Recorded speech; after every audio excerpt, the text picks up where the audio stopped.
Hello YouTube. So this is my GE side-by-side profile refrigerator, and something that gets kind of neglected, and I'd say that most homeowners don't bother to do this, but it can actually save you quite a bit of money, is cleaning the coils, the evaporator coils on your refrigerator.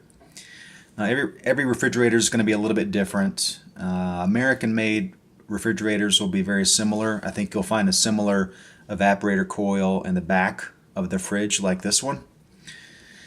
So, and some of the other brands may have it in the front, or usually there's an access panel you can get to these evaporator coils.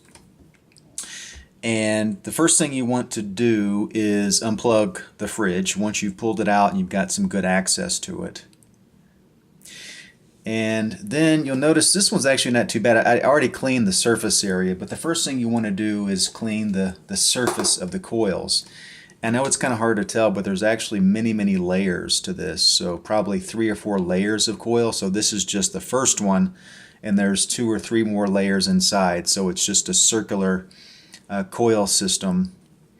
And so you can't really get to those with a brush, but to get to for the outside coils, I use one of these dusters you can get, so you can kind of go around it, underneath it, etc.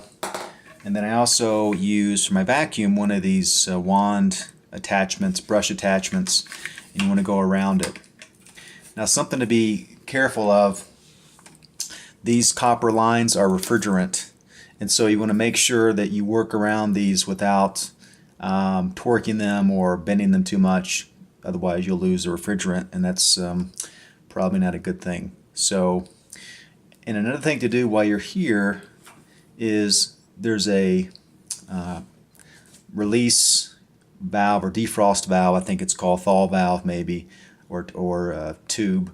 And so just make sure that's not clogged. I can tell mine's not because there's a little bit of water dripping out, so that one's not clogged. But make sure that's not clogged. That can cause some problems. If it's clogged, it'll back up into your system, and that's never good. And usually there's one of these on both the freezer side and then the refrigerator side as well. And again, this is a side-by-side, so if yours is a top and bottom setup, it may be distributed differently or placed differently.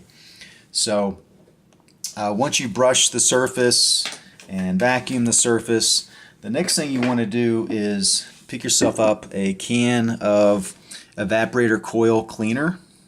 Now, this is one of the highest rated brands I've come across, and I got this on Amazon for about 16 bucks.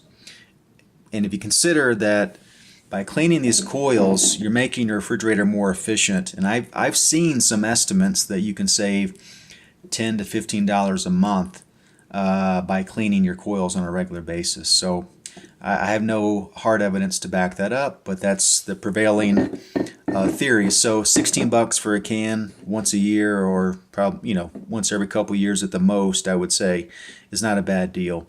And what's great about this is it's self-rinsing, and so it's just really just a spray, let it sit, and you're done. You don't have to go in there and try to clean it out, and that's really convenient. So, and it's got, so let me show you a little bit closer on the can. This is called, the brand is Nu-Calgon, which is a pretty prevalent brand of this kind of stuff.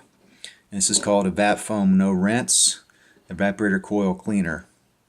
And it does say it's for any evaporator coil. So you could use this on, say, your AC unit outside, but it is also for refrigerators, and it does say that with the instructions.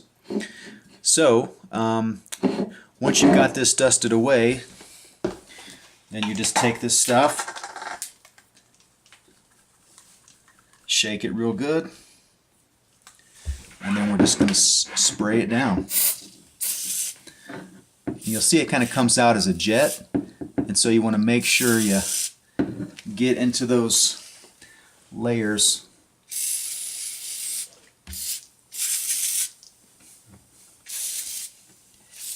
And it's probably not a bad idea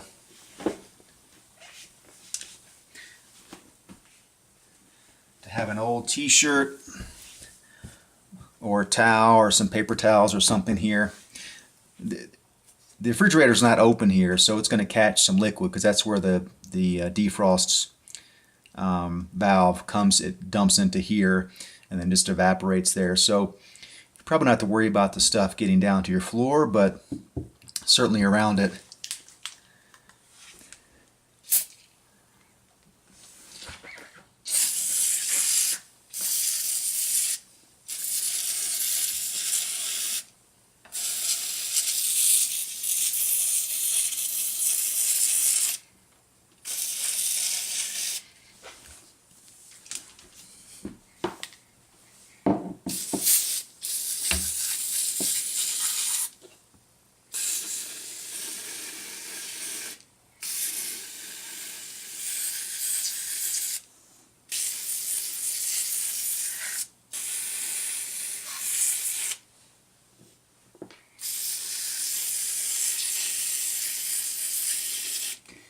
And again, make sure it's unplugged when you're doing this.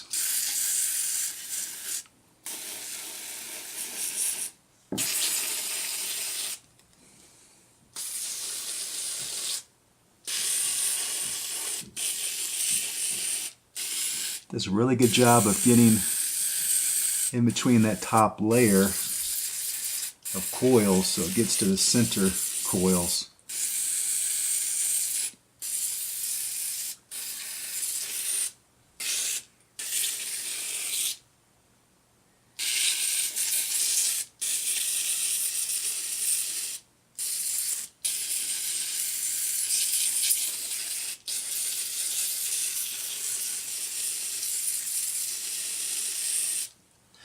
All right, and I've still got more than half a can left, but so I can save that for next time. It is leaking a little bit, not too bad. So just let that sit for probably a good 10 or 15 minutes. And of course you got to time this well because you don't want to leave your refrigerator unplugged for too long.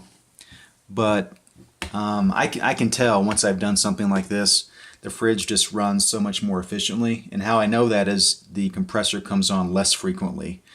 So it's able to cool it faster because of your evaporator coils are clean and that dust is not inhibiting the evaporation basically. So, but anyway, I would recommend you do this once a year, no more than once every 2 years. And if you've never done it to your fridge before, I would challenge you to open up your fridge and take a look, and I'll bet you'll be shocked at how much dust is in here. Again, I'd already kind of cleaned this up a little bit before I started the video. Probably spent a good 20 minutes with the brush and really getting in there with the vacuum extension attachment. So anyway, hope you found this helpful, and this is just a quick do-it-yourself way to save some money and make your refrigerator last a little longer.